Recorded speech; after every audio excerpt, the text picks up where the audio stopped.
So for the past 6 months, I've been taking a class from Terry Silverman, a writing teacher in Los Angeles. I've been taking classes with her for about 3 years. And so she offered this, what she called the master class, which is a 6-month class to create your own solo show for one-man play. Now, if Terry hadn't been offering this class, I never would have considered trying to create a one-man play. But because I adore Terry Silverman, I thought, let me take this class. So, in some ways, I have a pretty high opinion of myself. For instance, the other day in therapy, I was telling my therapist that I'm a genius. Now, I'm a genius in 2 narrow areas. I'm a genius in public speaking, and I'm a genius in writing. And she asked, well, what do you mean by genius? And I said, well, it means that you can't touch me there. There's nothing that can be said to me or done to me in these areas that will shake my conviction that I'm good, that I'm a good writer, that I'm a good public speaker. And so when you're solid in an area of your life, that means that no criticism can wound you in that area. I mean, certainly there's lots of great and valid criticism to be made of my writing, of my public speaking, but none that will shake my conviction that I can do both things well. So when people's criticisms wound you, that indicates that you're not solid in that area. So I've been taking this class. I'm about 3 months in, and there's just one guy in the class who's just head and shoulders above everyone else. His name is Michael Cass, and I think he has a master's degree in theater, and it shows. He's just such a good actor and a damn good writer. And what I've learned from the class is that it's so far when I get up to do a piece, it's like I'm reading the words of the song. But when Michael goes up, he's like singing the song. Because when Michael goes up, you feel transported into the scene that he is acting out. You feel right there. While I'm just like describing the scenes. I'm not really taking the audience in with me. And many times when I get up and talk, I'm not connecting with my audience at all. So this class has been really challenging. It's been really difficult.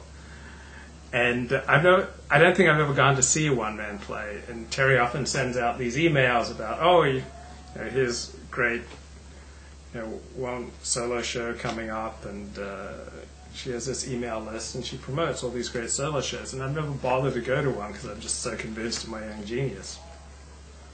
But the last week or so, I watched the Spalding Gray documentary on Netflix, which just takes all these scenes from his various solo shows and creates a documentary about his life. And then last night I watched on YouTube his solo show Swimming to Cambodia, which was also made into a film. And I think, so that's how you do it. So I handed in my rough draft. My first draft for this play was 120 pages. Then I managed to narrow it down to 40 pages. And I got Terry Silverman's feedback. And really have to kind of shorten it. She writes, there's a lot of powerful scenes and honesty and vulnerability, but decide what the conflict is and the inciting incident is to send the character on his search. The play can't cover the whole life. The story needs to be narrowed, so decide what the theme, the central conflict is. And we start with the character's problem and watch what he does and watch what happens to him as a result of the problem. And each scene should be a series of breadcrumbs that we are following, leading to the climactic moment when the problem gets so bad it blows up, and then we see how this has impacted or changed or transformed the character. Okay, so I got the title for my solo show. It's Eroticized Rage. And so I think the conflict is the protagonist, me. Wants to do things his own way, but that doesn't work out. And so the theme is that for the addict, you can't will your way out of addiction, you have to get help. And so I believe that the character arc is me trying and trying and trying to do things my way and finding that's not working out, and so I start surrendering more and more and more to God. So I've just been sitting here at the computer for the last hour, just writing away, revising my script. And let's see how I do.